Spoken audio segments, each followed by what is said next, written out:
Oi! Olha nós aqui para mais um estudo,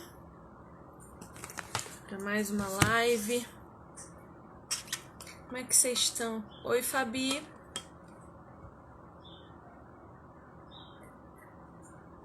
Sejam bem-vindos. Eu sempre fico muito nervosa quando eu venho aqui falar sozinha, sabia? Sempre convido alguém, né, pra vir conversar comigo. Quando eu tenho que falar sozinha, é como se eu estivesse subindo no púlpito. Eu me sinto pregando. E aí eu fico muito nervosa, eu fico ansiosa. Hoje eu me arrumei especialmente pra vocês. Tô bastante natalina. Vocês podem ver que a produção hoje foi especial. Ó, botei como chama isso? Um colarzão, me arrumei para vir aqui para a gente conversar sobre o nascimento do nosso Salvador. Eu quero hoje ler e estudar com vocês o texto de Lucas, capítulo 2, que é um texto belíssimo, riquíssimo, e eu acho que vai engrandecer a nossa noite natalina. Quero pedir para vocês pegarem a Bíblia de vocês. Não quero ninguém sem Bíblia aqui comigo hoje, porque a gente vai ler a Bíblia, vai passear pela Bíblia e vai estudar a Bíblia, tá bom? É isso mesmo, Hack. Maxi colar. Botei porque eu falei, eu vou ficar bonita para minhas meninas hoje. Ai, tinha até um anel, peraí. Um anel também botei. Para ficar bem bonita, para desejar Feliz Natal para vocês. E eu espero que a nossa conversa seja produtiva, seja agradável e que vocês, além de aprender e de orar comigo, se divirtam.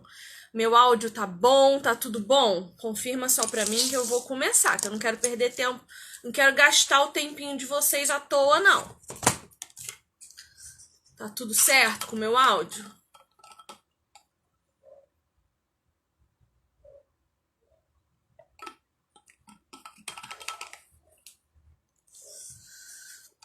Bom, estando vocês com as Bíblias de vocês, vamos abrir em Lucas 2 por obséquio. E nós leremos o capítulo, ok? A fé vem do ouvir e do ouvir a palavra de Deus. Então vamos lá. Leiam comigo aí da casa de vocês, eu quero ouvir, tá bom? Naqueles dias foi publicado um decreto de César Augusto, convocando toda a população do império para recensear-se. O primeiro recenseamento, foi feito quando Quirino era governador da Síria. Todos iam alistar-se, cada um à sua própria cidade. José também subiu da Galiléia, da cidade de Nazaré, para a Judéia, a cidade de Davi, chamada Belém, por ser ele da casa e família de Davi, a fim de alistar-se com Maria, sua esposa, que estava grávida. Estando eles ali, aconteceu completarem-se-lhes os dias, e ela deu à luz o seu filho primogênito, enfaixou-o e o deitou numa manjedoura, porque não havia lugar para eles na hospedaria. Havia naquela mesma região pastores que viviam nos campos e guardavam o seu rebanho durante as vigílias da noite. E um anjo do Senhor desceu aonde eles estavam, e a glória do Senhor brilhou ao redor deles, e ficaram tomados de grande temor. O anjo, porém, lhes disse: não temais, eis aqui vos trago boa nova de grande alegria, que o será para todo o povo. É que hoje vos nasceu, na cidade de Davi, o Salvador, que é Cristo, o Senhor. E isto vos servirá de sinal. Encontrareis uma criança envolta em faixas e deitada em manjedoura. E subitamente apareceu com o anjo uma multidão da milícia celestial, louvando a Deus e dizendo: glória a Deus nas maiores alturas e paz na terra entre os homens a quem ele quer bem. E ausentando-se deles os anjos para o céu, diziam os pastores uns aos outros: Vamos até Belém e vejamos os acontecimentos que o Senhor nos deu a conhecer. Foram apressadamente e acharam Maria e José e a criança deitada na manjedoura. E vendo-o, divulgaram o que lhes tinha sido dito a respeito deste menino. Todos os que ouviram se admiraram das coisas referidas pelos pastores. Maria, porém, guardava todas estas palavras, meditando-as no coração. Voltaram então os pastores, glorificando e louvando a Deus por tudo o que tinham ouvido e visto, como lhes fora anunciado. Versículo 21. Completados 8 dias para ser circuncidado, o menino deram-lhe o nome de Jesus, como lhe chamara o anjo antes de ser concebido. Passados os dias da purificação deles, segundo a lei de Moisés, levaram-no a Jerusalém para o apresentarem ao Senhor, conforme o que está escrito na lei do Senhor. Todo primogênito ao Senhor será consagrado, e para oferecer um sacrifício, segundo o que está escrito na referida lei, um par de rolas ou 2 pombinhos. Versículo 25. Havia em Jerusalém um homem chamado Simeão, homem este justo e piedoso, que esperava a consolação de Israel, e o Espírito Santo estava sobre ele. Revelara-lhe o Espírito Santo que não passaria pela morte antes de ver o Cristo do Senhor. Movido pelo Espírito, foi ao templo, e quando os pais trouxeram o menino Jesus para fazerem com ele o que a lei ordenava, Simeão o tomou nos braços e louvou a Deus, dizendo: Agora, Senhor, podes despedir em paz o teu servo, segundo a tua palavra. Porque os meus olhos já viram a tua salvação, a qual preparaste diante de todos os povos, luz para a revelação aos gentios e para a glória do teu povo de Israel. E estavam o pai e a mãe do menino admirados do que dele se dizia. Simeão os abençoou e disse a Maria, mãe do menino: Eis que este menino está destinado tanto para a ruína como para levantamento de muitos em Israel, e para ser alvo de contradição. Também uma espada transpassará a tua própria alma, para que se manifestem os pensamentos de muitos corações. Versículo 36. Havia uma profetisa chamada Ana, filha de Fanuel, da tribo de Asser, avançada em dias, que vivera com seu marido 7 anos, desde que se casara, e que era viúva de 84 anos. Esta não deixava o templo, mas adorava dia e noite em jejuns e orações. E chegando naquela hora, dava graças a Deus e falava a respeito do menino a todos os que esperavam a redenção de Jerusalém. Cumpridas todas as ordenanças segundo a lei do Senhor, voltaram para Galiléia, para sua cidade de Nazaré.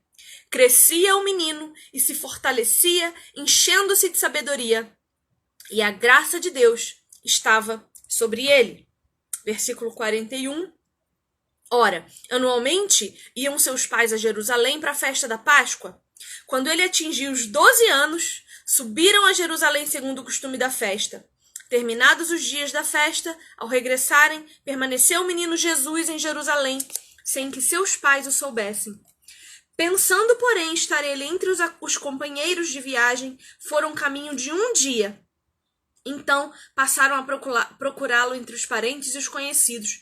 Não tendo encontrado, voltaram a Jerusalém à sua procura. 3 dias depois, o acharam no templo, assentado no meio dos doutores, ouvindo-os e interrogando-os. E todos os que o ouviam, muito se admiravam da sua inteligência e das suas respostas.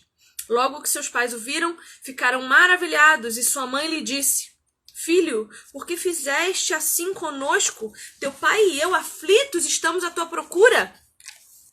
Ele lhes respondeu: Por que me procuráveis? Não sabias que me cumpria estar na casa do meu pai?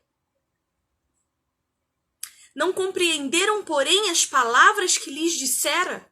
E Jesus com eles para Nazaré. E era-lhes submisso. e desceu com eles para Nazaré, e era-lhes submisso. Sua mãe, porém, guardava todas estas coisas no coração. E crescia Jesus em sabedoria, estatura e graça diante de Deus e dos homens. Até aqui, nós lemos a palavra do Senhor Jesus. Vamos orar.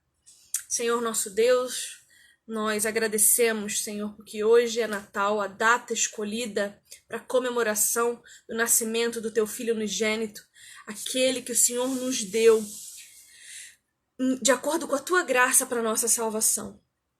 Obrigada, Senhor Deus, porque o Senhor amou o mundo de tal maneira que decidiu nos enviar o Teu Filho para que nós pudéssemos nele crer e não perecermos nesse mundo mau.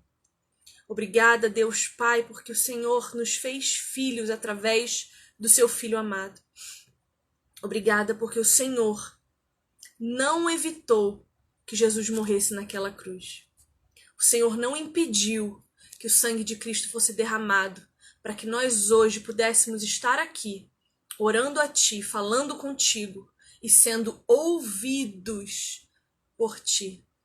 Obrigada, Pai, porque o Senhor nos deu Jesus, nascido numa manjedoura, enrolado em trapos de pano, para que crescesse em estatura e sabedoria, nos ensinasse a ser como Ele e depois ascendesse aos céus para preparar a nossa morada contigo. Jesus Cristo, obrigada. Obrigada porque o Senhor se fez homem, se fez carne, o Verbo, o Criador de todas as coisas que era desde o princípio, se fez carne, se fez uma criança sensível e desprotegida, uma criança que necessitou de uma mulher para ser gerada. O Senhor se fez homem para nos dar vida, o Senhor se fez morte para nos dar vida, o Senhor se entregou. O último suspiro foi dado para que fosse consumada a nossa salvação. Obrigada, Jesus, pelo dia do Teu nascimento, que foi o primeiro dia em que a nossa esperança nasceu. Obrigada, Jesus, porque tudo diz a Teu respeito. Obrigada porque nós hoje entendemos que devemos viver para a Tua glória, para a glória do Teu nome. Espírito Santo de Deus, eu lhe peço que nessa próxima hora em que estaremos aqui juntos, reunidos, estudando a Tua palavra, que o Senhor abra os nossos corações, para que entre como uma espada afiada a Tua palavra e separe alma e espírito, para que nós possamos ter entendimento e discernimento a Teu respeito. Espírito Santo, eu lhe peço que da minha boca nada saia que não seja da Tua vontade. Dá-me sabedoria, dá-me entendimento, dá-me a mente de Jesus para levar ao Teu povo aquilo que Tu tens para dizer, para ensinar. Me guia, me conduz até o coração dos Teus filhos, para que seja feita a vossa vontade, assim na terra como é feita no céu. Assim eu lhe peço agradecida, em nome de Jesus, em nome do Pai, e em Teu nome, Espírito Santo de Deus. Amém. Bom, vamos lá? Que delícia de palavra! Lindo esse capítulo 2, é ou não? Lindo! Eu, como sempre, fiz aqui uns esboços. Eu espero que seja agradável a vocês. Não quero cansá-los, mas passei os últimos... Desde domingo eu estou estudando esse capítulo. Desde domingo eu estou dedicando o meu coração a estar aqui com vocês. O Senhor me pediu para estar aqui. Vocês sabem que eu fico muito tímida quando venho aqui sozinha falar. Quando venho aqui sozinha eu me sinto pregando e isso me faz sentir minúscula. Isso coloca no meu coração um temor e uma humildade tremendas. Porque pregar a palavra de Deus é uma responsabilidade da qual eu não me sinto digna. Mas o Senhor me pediu e eu estou aqui, então tenham paciência comigo e amor a mim. Orem por mim enquanto falo para que nós possamos ter um tempo de qualidade. Eu amo a vida de vocês, eu estou aqui por causa de vocês, amém? Então vamos lá. Esse capítulo 2 de Lucas, ele é dividido em 3 partes principais. O nascimento de Jesus, a apresentação de Jesus no templo, a consagração, né, dele, e a sua presença já aos 12 anos, ensinando e discutindo com os mestres do templo, né? Então, o nascimento de Jesus não tem uma data específica. A gente vê aqui um período em que é dito que essa passagem acontece, né? Que é no recenseamento, mas alguns estudiosos dizem, inclusive, que nós estamos 6 anos atrasados da nossa contagem, que hoje devia ser 2026 e não 2020. Mas esse é um detalhe que para nós aqui é irrisório, ele realmente não faz muita diferença. Mas eu gostaria de esclarecer isso. Dia 25 de dezembro foi uma data escolhida pela Igreja Católica Romana para substituir uma festa pagã que acontecia na mesma data, anos antes do nascimento de Jesus. Então a Igreja Católica, para instaurar uma data, escolheu essa especificamente, e não tem nada de mal nisso. A gente comemora o nascimento de Jesus todos os dias, mas nessa data o mundo inteiro para comemorar o nascimento de Cristo. Sejam cristãos ou não, a gente é obrigado a parar para ouvir falar do nome do Senhor Jesus, e isso é muito, muito interessante. A gente vai ver mais um pouquinho na frente aqui que dezembro, por causa do verão, também é bíblico, né? Mas uma coisa por vez. Vamos lá. Então, o que era o censo nessa época aqui? O censo, ele era uma contagem de pessoas com propriedades. Então, por que José foi a Jerusalém para ser contado, né? Ele foi a Belém para ser contado, porque provavelmente ele tinha uma propriedade lá. E para ele poder ser tributado por César Augusto, ele teve que voltar para fazer a contagem da sua posse lá. Ele devia ter uma casa, ele devia ter uma propriedade, então ele tinha que pagar impostos lá em Belém. Por isso ele sobe.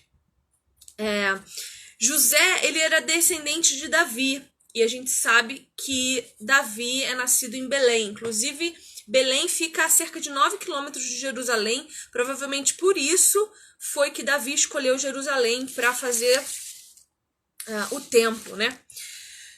Outra coisa importante da gente falar a respeito disso é que eu estava pensando assim, por que Maria foi junto, né? Eu fico pensando, ela estava prestes a parir, ela já devia estar com 9 meses completos, né? Quase a data certinha, as 42 semanas para parir.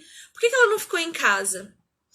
E aí eu fiquei pensando assim, Maria deve ter passado um perrengue danado para dizer para a família dela que estava grávida de um homem, que estava grávida de Deus e que não era de um homem. Então, fiquei pensando que José, para não deixar Maria sozinha, porque ela devia ter sido rejeitada pela família, ela devia ter sido rejeitada pelos amigos, porque a partir do momento que ela engravida sem estar casada, ela era considerada uma prostituta, uma mulher sem honra, sem dignidade. Então ela deve ter sido ali, pelos que estavam à volta dela, abandonada, rejeitada. Então, veja, uma mulher de 42 semanas, ela já está com os pés enormes, ela já está exausta, ela já tem dificuldade de respirar.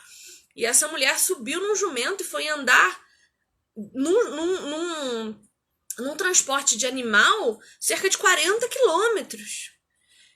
Então, fiquei pensando nisso, sabe? Que José, para não deixar Maria sozinha, a levou. E olha como a gente conhece José, sabendo dessa informação. Outra coisa interessante da gente discutir é que o Nazareno não nasce em Nazaré. Ele nasce em Belém. Então, Jesus de Nazaré não nasce em Nazaré, ele nasce em Belém. Por quê? Porque existe uma profecia, e aí eu vou pedir para vocês abrirem no livro do profeta Miqueias. Vamos lá. Profetas menores. Tem uma profecia no livro do profeta Miqueias, no capítulo 5 e versículo 2, que diz o seguinte: E tu, Belém, pequena demais para figurar como grupo de milhares de Judá. De ti me sairá o que há de reinar em Israel e cujas origens são desde os tempos antigos, desde os dias da eternidade. Então a gente vê Deus usando um subterfúgio político que foi o recenseamento para levar José de volta para Belém e cumprir uma profecia do Antigo Testamento do profeta Miqueias, que diz que o Messias nasceria em Belém, da menorzinha cidade que havia ali naquele lugar. Então, dos menores frascos saem os melhores perfumes. Versículo 6 vai dizer que Maria estava prestes a dar à luz e foi viajar. Então, isso para mim mostra o cuidado de José em não deixar Maria sozinha. No versículo 7, a gente vai ver uma questão importante que diz assim, ó. E ela deu à luz o seu filho primogênito. Por que a Bíblia diz aqui primogênito? Porque Maria, ela não morreu virgem. Maria teve outros filhos. E a confirmação disso a gente vai ver em Mateus, no capítulo 13. Vamos lá, por favor. Vocês estão com a Bíblia de vocês aí, vocês não me decepcionem, tá? Depois eu quero que vocês me mandem lá no direct uma foto desse momento. Tira uma foto aí de você abrindo a Bíblia em Mateus. Não me decepcione, povo de Deus. Mateus capítulo 13, 55 e 56 vai dizer o seguinte... Jesus estava em Nazaré, Jesus volta a Nazaré e é rejeitado pelos seus. Então diz assim, ó: não é este o filho do carpinteiro? Não se chama sua mãe Maria e seus irmãos Tiago, José, Simão e Judas? Não vivem entre nós todas as suas irmãs? De onde lhe vem, pois, tudo isso? Então Jesus tinha irmãos e irmãs, filhos dos mesmos pais, José e Maria. E isso para mim é a comprovação de que José, depois que Jesus nasceu, consumou o casamento, conheceu Maria e tiveram outros tantos filhos, né? Continuando nesse versículo, vai dizer que ela enfaixou-o. Capítulo 2, versículo 7. Maria enfaixou-o e o deitou numa manjedoura, porque não havia lugar para eles na hospedaria. Então, coisas importantes aqui para destacar. Não havia lugar para eles em hospedaria nenhuma, por quê? Por causa do recenseamento. Porque estava todo mundo voltando para o mesmo lugar para ser recontado, para ser tributado. Então, veja, Deus orquestrou todas essas coisas de uma maneira bela para que Jesus nascesse exatamente onde ele queria que nascesse.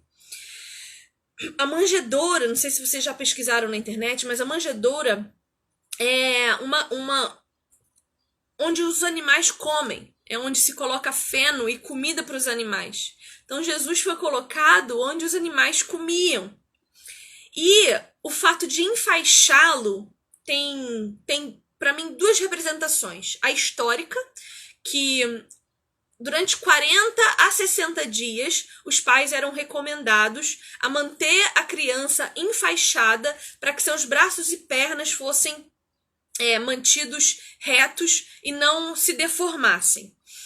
E também mostra para mim o sentido interpretativo, que é para mostrar a fragilidade daquela criança. Uma criança inteira enfaixadinha, ela depende absolutamente dos seus pais. Ela não tem independência nenhuma de fazer absolutamente nada. Então veja, Jesus nasceu da madre de uma mulher. Ele nasceu entre dor, entre sangue e gritos, como todas as crianças nascem. Como nós nascemos, ele nasce exatamente como um homem nasce e uma mulher nasce, para nos mostrar que da fragilidade dele, mesmo ali, ele não deixou de ser Deus. Mesmo ali, estava tudo escrito a seu respeito. Mesmo ali, ele tinha poder e soberania sobre todas as coisas.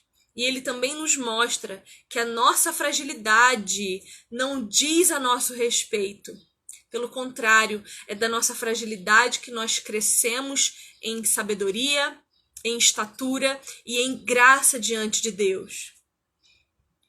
Jesus foi preparado por Deus a partir da sua fragilidade para crescer e se tornar o homem que se tornou.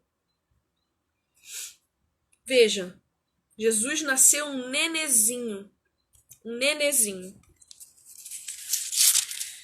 Versículo 8 vai começar a falar dos pastores que haviam ali. Havia naquela mesma região pastores que viviam nos campos e guardavam seu rebanho durante as vigílias da noite. É importante a gente saber que os pastores eles eram considerados uma segunda classe de pessoas, de profissionais. Então, Deus usa as coisas loucas para agir, para constranger os sábios. Então, os bambambãs daquela sociedade tratavam os pastores como a última classe, porque eles viviam no mato, cuidando de bicho, alimentando bicho, né? Eles tinham que tosquiar aqueles bichos. Então, eles eram considerados a marginalidade daquela sociedade. E foi justamente a eles que o Senhor anunciou o nascimento de Jesus pela primeira vez. E eu queria destacar uma coisa muito importante nesse versículo. Eles cuidavam do seu rebanho durante as vigílias da noite. Isso mostra uma coisa histórica para nós, que é o fato de que Jesus nasceu no verão. Por quê? No frio, os animais eram colocados no aprisco para se proteger da geada noturna. Se eles estavam à noite no pasto, é porque era calor. Por isso também a escolha de dezembro como o mês do nascimento de Jesus. Então, eles estavam lá à noite. Vamos pensar um pouco a respeito disso para os nossos dias de hoje. O que são pastores que cuidam de um rebanho à noite? E eles precisam ter mais cuidado à noite do que durante o dia, porque à noite existe o risco de predadores, ou seja, outros animais invadirem o cercado e comer, né, os lobos e os outros animais podem roubar aquelas ovelhas e comê-las e consumi-las. E também ladrões. Outros moradores, outros criadores de rebanho podem ir lá roubar uma ou outra ovelha para levar para o seu cercado. Então, o cuidado noturno dos pastores ele é fundamental para proteger o rebanho dos predadores e dos ladrões. E como é que a gente entende isso hoje? Bom, o que é o pastor hoje? O pastor é o que cuida das ovelhas para que Satanás não se apodere de nós e nem os falsos profetas e nem os falsos pastores. Por que o trabalho do pastor durante a noite é ainda mais essencial? Porque é durante as trevas que a gente se perde.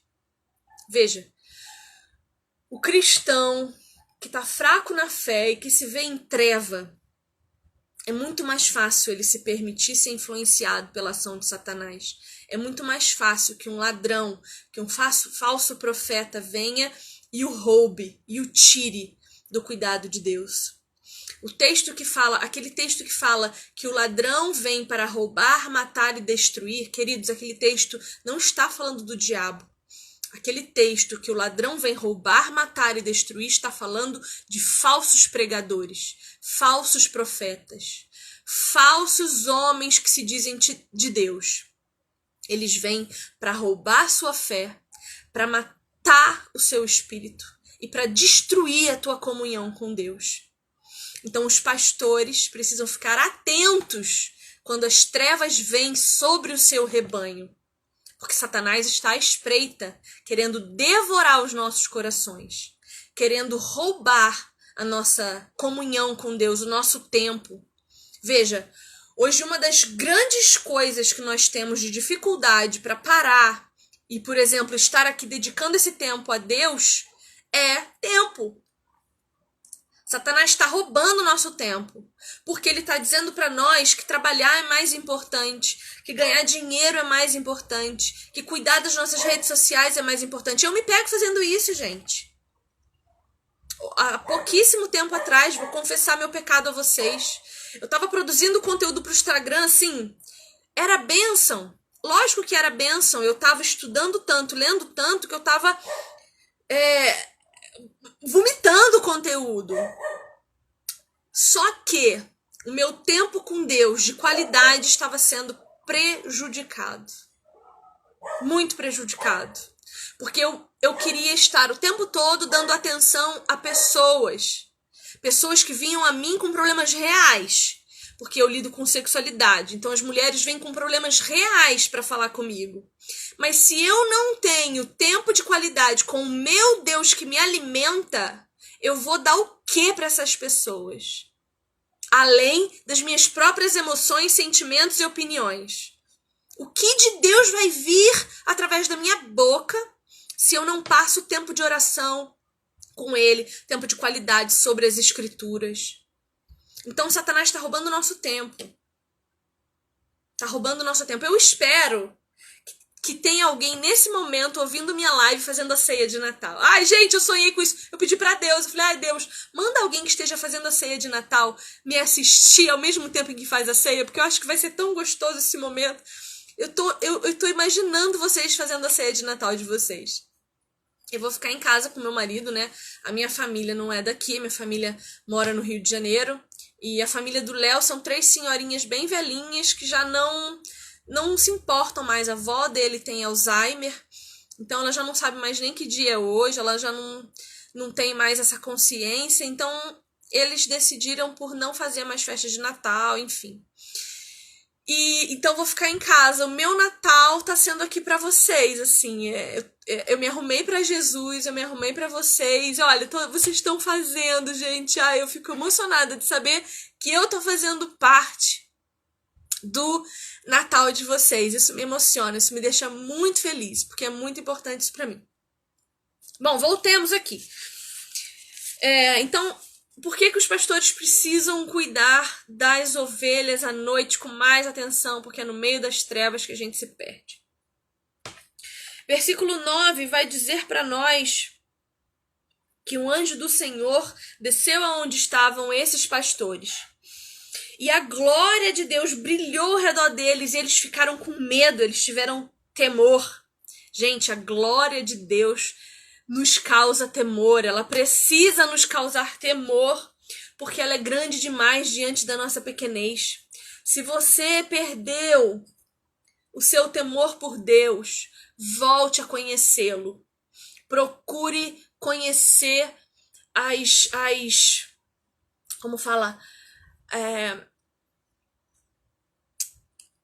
aquilo que Deus é, né? Aquilo que Deus tem, aquilo que Deus faz. Volte a conhecer o poder dele. Deus é grande demais e você precisa ter temor diante dele. Não medo, mas temor. Temor que te coloca num lugar de humildade, sabe? De calma, de prostração. Se você não tem temor e reverência diante de Deus, volte a conhecê-lo. Volte às primícias, porque é preciso que você tenha.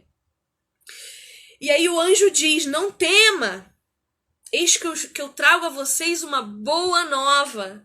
Eis que eu trago a vocês a notícia de maior alegria para o coração de vocês. Aquela que vai remir todo o povo. É que hoje nasceu na cidade de Davi o Salvador, que é Cristo, o escolhido, o ungido, o Messias, o Senhor. Eu vou te desafiar hoje para você pegar esse trecho, esse versículo 11 aqui, ó. Pega o versículo 11 hoje e saia proclamando na sua casa. É que vos nasceu na cidade de Davi o Salvador, o nosso Salvador, que é o Messias, o ungido, o escolhido, o Senhor, aquele que nos governa, aquele que nos guia, aquele que nos faz salvos. E isto vos servirá de sinal. Então, ver a glória de Deus precisa nos causar temor, e ouvir falar do nascimento de Jesus precisa alegrar o nosso coração, absolutamente, porque sem o nascimento de Cristo não haveria sua morte.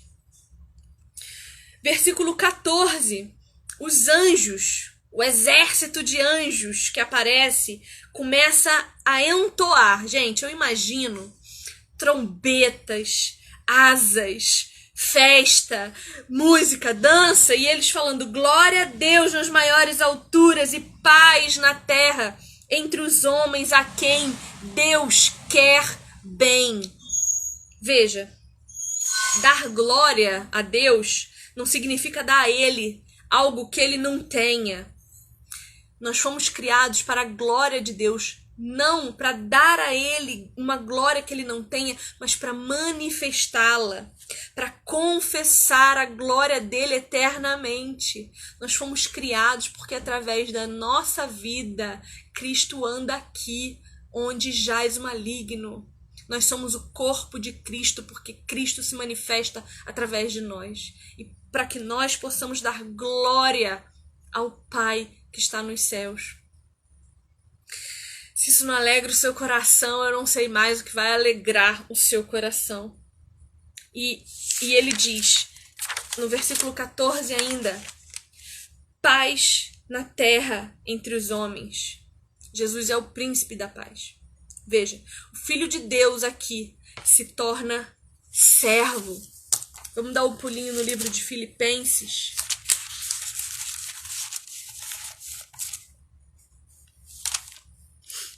Ai, fico alegre, meu coração se enche de amor. Jesus é lindo demais. Cadê Filipenses, meu Deus? Me ajuda.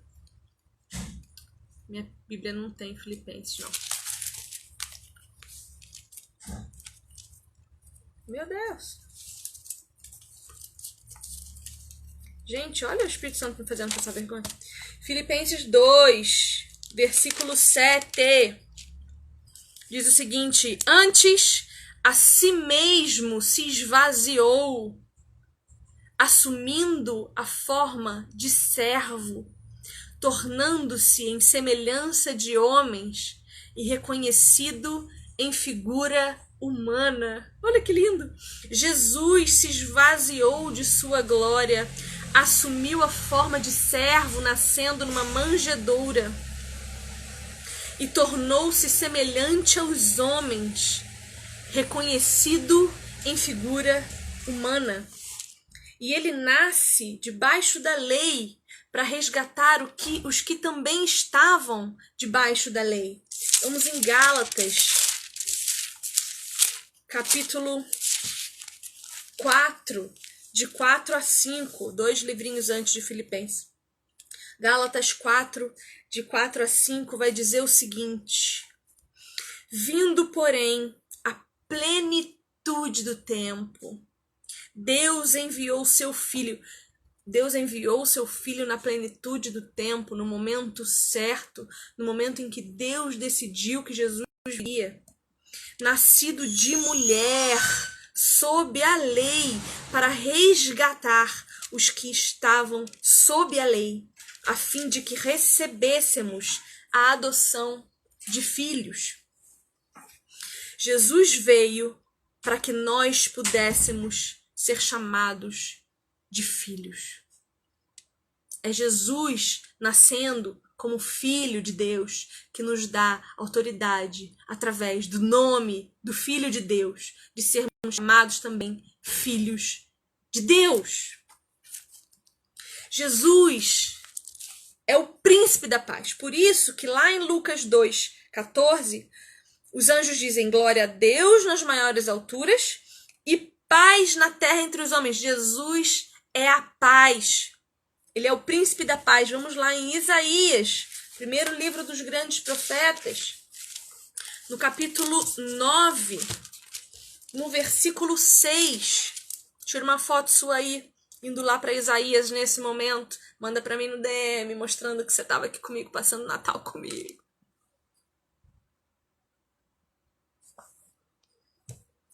Isaías 9:6 vai dizer o seguinte: porque um menino nos nasceu. Hoje, Natal, um menino nos nasceu. Um filho se deu. O governo está sobre os seus ombros e o seu nome será... Ai, gente, lê comigo em voz alta aí, por favor. Seu nome será maravilhoso conselheiro, Deus forte, Pai da eternidade, Príncipe da paz, para que se aumente o seu governo e venha paz sem fim sobre o trono de Davi e sobre o seu reino, para o estabelecer e o firmar mediante o juízo e a justiça desde agora e para sempre. O zelo do Senhor dos Exércitos fará isso. Deus é zeloso para conosco. Ele é zeloso para nos dar um justo juiz e um justiceiro que nasceu menino. E desde menino, o governo já estava sobre os seus ombros. E ele já era maravilhoso conselheiro, Deus forte, Pai da eternidade e Príncipe da paz. Por isso, voltando a Lucas 2,14, os anjos nos dizem, paz na terra entre os homens, vírgula, a quem ele quer bem. Deus nos quer bem. Aqueles a quem Deus escolhe, ele quer bem. Então, o dom da paz é dado aos que Deus quer bem. Bênção. Deixa eu te falar uma coisa. Se você é crente, se você crê nesse Jesus que eu estou te mostrando aqui, e você não vive em paz, tem alguma coisa errada. É promessa para nós que Jesus é o príncipe da paz. Ele dá a paz a todos aqueles que ele quer bem. Se você não vive em paz, abandone a sua ansiedade, abandone a perversão do seu coração. Entregue para Jesus. Diga a ele, Jesus, a partir de hoje eu não vou mais me preocupar com o boleto que vence amanhã. Eu vou trabalhar, eu vou fazer a minha parte, eu vou correr atrás, eu vou bendizer o teu nome, eu vou buscar aquilo que é mais importante, que é a tua palavra, eu vou fazer o que o Senhor me mandar. Mas o meu boleto que vence amanhã, eu entrego a ti. A minha saúde que não anda bem, eu entrego a ti. A minha casa, que tem o meu casamento, que talvez não esteja muito bem, eu entrego a ti. Eu não vou mais me preocupar, porque eu não posso resolver esses problemas. Se o Senhor me chama de filho, me trata como filho, então as minhas preocupações são também preocupações dele. Então entregue a ele, encontre a sua paz. Quando eu decidi na minha vida parar de me preocupar com coisas que eu não tinha o controle, eu encontrei a paz. Eu tive a paz. Porque a síndrome de Deus tem destruído a nossa mente. Porque a gente quer controlar tudo. A gente quer saber tudo. A gente quer tudo. Uma mulher muito ciumenta, por exemplo, é uma mulher que acha que pode ser onipresente. Porque ela acha que ela pode ver tudo que o marido dela faz, tudo que o namorado dela faz, em todo lugar. Você acha que você pode saber o que o seu boy ou a sua girl faz em todo lugar? Então, para que ter ciúme? Ou você confia na fidelidade de Deus para contigo, na honra de Deus para contigo, e que ele vai resolver, mesmo que haja traição? Entende? Entende onde eu quero chegar? Vocês estão entendendo, bênção? Dá um amém aí. Vocês entendem onde eu quero chegar? Você tem controle sobre a vida de... Você não tem controle sobre a sua, que dirá do outro. E você fica aí se desgastando. Seus filhos. Você está criando seus filhos para a glória de Deus, não para o seu ego, não para a sua satisfação, não para você ter quem cuide de você na sua velhice. Se você cuidar bem dos seus filhos hoje, cuidar de você ali na frente é consequência, não é exigência. Veja, já estou eu saindo do texto, eu não posso, deixa eu ficar aqui, senão eu não termino hoje. Bom, versículo 15. E, ausentando-se deles os anjos para o céu, diziam os pastores uns aos outros, vamos até Belém, vamos lá ver o que Deus está falando para nós. Ou seja, os pastores vão até lá, veem Jesus e são os primeiros a sair anunciando.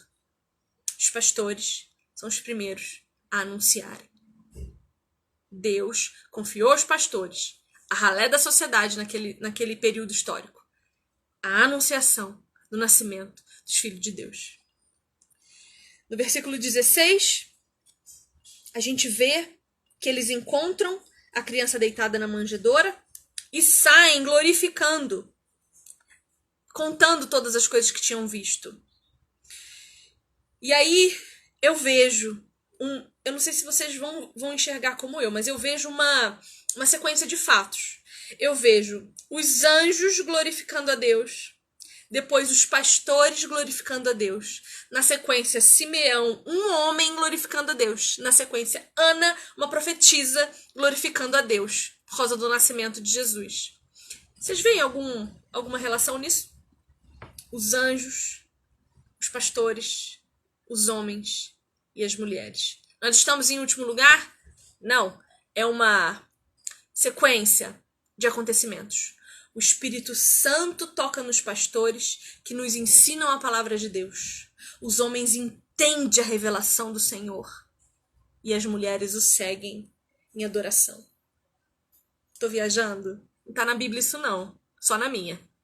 Só aqui, ó. Na minha Bíblia intelectual. Mas vocês conseguem entender isso? O Espírito Santo, a divindade, que aqui é representada pelos anjos, vem e anuncia. Os pastores nos ensinam no ouvir da palavra de Deus. Meu marido chegou, ele estava na rua. Eles anunciam. Os homens, os sacerdotes, entendem. E as mulheres o seguem em adoração. Jesus já está aqui dizendo para nós que a adoração a Ele é direito de todos, homens e mulheres, certo? Não, viajei muito. Eu gostei da minha interpretação, você gostou? Vamos lá, vamos continuar então. No versículo 19 vai dizer o seguinte, Lucas, tá escrevendo isso aqui, vamos lá, Lucas está escrevendo isso aqui. Versículo 19, Lucas diz assim para nós: Maria guardava todas essas palavras meditando-as no coração. O que Lucas está dizendo para nós? Que provavelmente quem contou essa história para ele foi Maria. Porque ele diz nesse versículo, e ele diz no 51 também, que Maria guardava todas essas coisas no seu coração. Então, provavelmente, Maria estava contando essa história para ele, narrando essa história para ele. E ele contando para nós. Olha que belezinha, você nunca tinha percebido isso, né? Mas tô aqui para te dizer, para te esclarecer. Versículo 21 vai dizer o seguinte: completados 8 dias para ser circuncidado, o menino, Jesus, deram-lhe o nome de Jesus, como lhe chamara o anjo antes de ser concebido. Passados os dias da purificação deles, segundo a lei de Moisés, levaram-no a Jerusalém para o apresentarem ao Senhor conforme o que está escrito na lei do Senhor. O que isso mostra para nós? 3 coisas muito importantes. Primeiro, a circuncisão, né? No 8º dia. E aí eu te contar um negócio que eu não sei se você sabe. Por que a circuncisão foi mandada por Deus ser feita no 8º dia? Porque no 8º dia há no organismo do menino uma hipercoagulação. Existe um processo de coagulação no 8º dia que impede que o menino sangre até a morte. Então, por isso que a circuncisão era feita no 8º dia, porque a criança no 8º dia tem a coagulação melhor. Então, no 8º dia circuncisava-se, ok?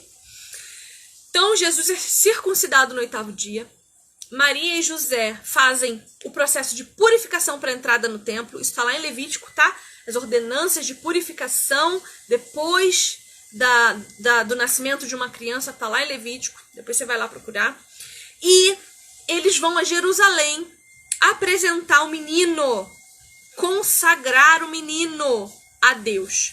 E isso está lá em Êxodo. Vamos lá para a gente ler junto? Êxodo 13,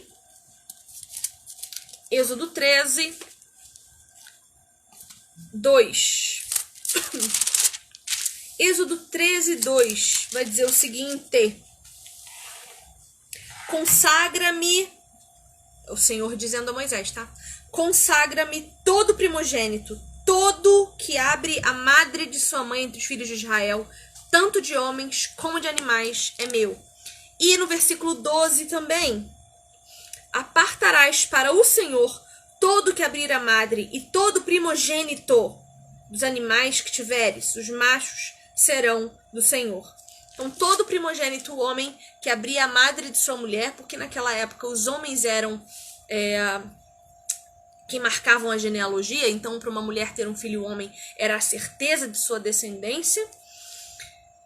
Está lá em Êxodo o mandamento para que todo primogênito fosse entregue a Deus, consagrado ao Senhor. Os animais, no caso, eram entregues em sacrifício, o que também diz respeito a Jesus. Queria falar nada não. Spoiler dos próximos capítulos de Lucas. E aí a gente vai ver no versículo 24 que José e Maria ofereceram um sacrifício. E olha que bonitinho. Quer dizer, não sei se você vai achar bonitinho, eu achei. O sacrifício que eles fazem é um par de rolas ou de pombinhos. Por quê? Isso vai mostrar que eles eram pobres. Em Levítico, no capítulo 12, vamos lá? 12:8. Levítico 12:8 vai dizer o seguinte para nós. Se as suas posses não lhe permitirem trazer um cordeiro em sacrifício, tomarás então 2 rolas ou 2 pombinhos, um para o holocausto e o outro para a oferta pelo pecado.